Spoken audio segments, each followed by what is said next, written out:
met him on a day the sky forgot its color. Had been raining for hours, the kind of rain that makes you feel like the world is whispering, "Stay."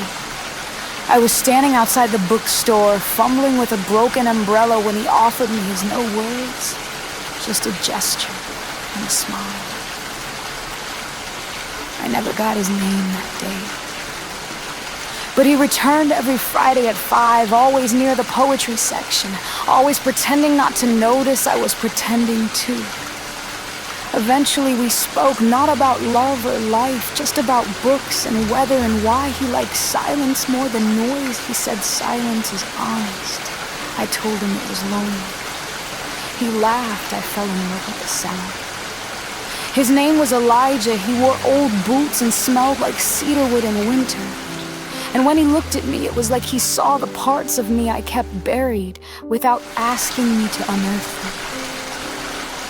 We began to orbit each other. Coffee turned into late-night talks, movie nights in the mornings that came too soon. He learned that I talked in my sleep.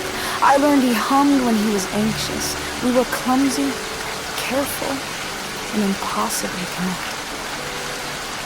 He never asked about my past. That's how I knew he cared, because when the time came when I was ready, I told him everything. The heartbreak I didn't think I'd survive, the years I spent trying to be someone I wasn't, the way I never quite believed I deserved more than temporary love. He listened like it was sacred. "You're not too much," he said. "You were just never held by the right hands." I wanted to believe him, so I let him hold me. But love, real love, asks for vulnerability.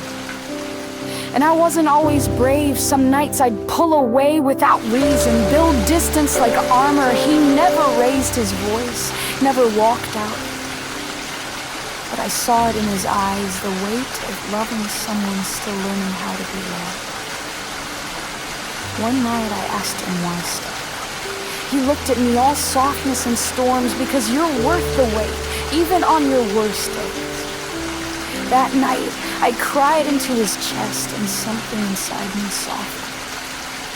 Seasons passed, we moved in together, built a life that smelled like lavender and burnt toast. There were fights, of course there were, but also laughter that echoed and apologies whispered at dawn. Then came the storm. His mother fell ill fast. Suddenly the man who held me through all my unraveling began to unravel himself. I reached for him, but grief doesn't hold hands, it hides. And Elijah, he hid too. He stopped humming. I tried everything, comfort, space, silence, words, but nothing reached him. He smiled less, slept more. The distance grew, and this time I didn't know how to bridge it. One morning I woke to a note on the table. "I need to go home. I don't know how long. I can't be what you need right now. I'm sorry." No goodbye, just a missing toothbrush and the echo of doors closing. Weeks turned to months. I sent messages, called, got one reply. "I'm okay. I hope you are too." I wasn't. Some nights I'd sit by the window and whisper his name like a prayer. I'd wrap myself in his old hoodie, playing his favorite records, hoping the sound would carry across miles. But life, relentless as it is, moved forward. I went back to the bookstore. I watered our plants. I stopped setting 2 mugs out in the morning. And one evening, when the sky finally turned blue again, he returned. He looked older, somehow tired, but his eyes still held that storm-soft warmth. "I never stopped loving you," he said. "I know." I whispered, "I never stopped waiting." There was no grand speech, no dramatic kiss, just 2 people who had broken and healed and still somehow found their way back. That night, we sat on the floor and talked until sunrise about grief, about guilt, about how love isn't always pretty, but it's always worth choosing.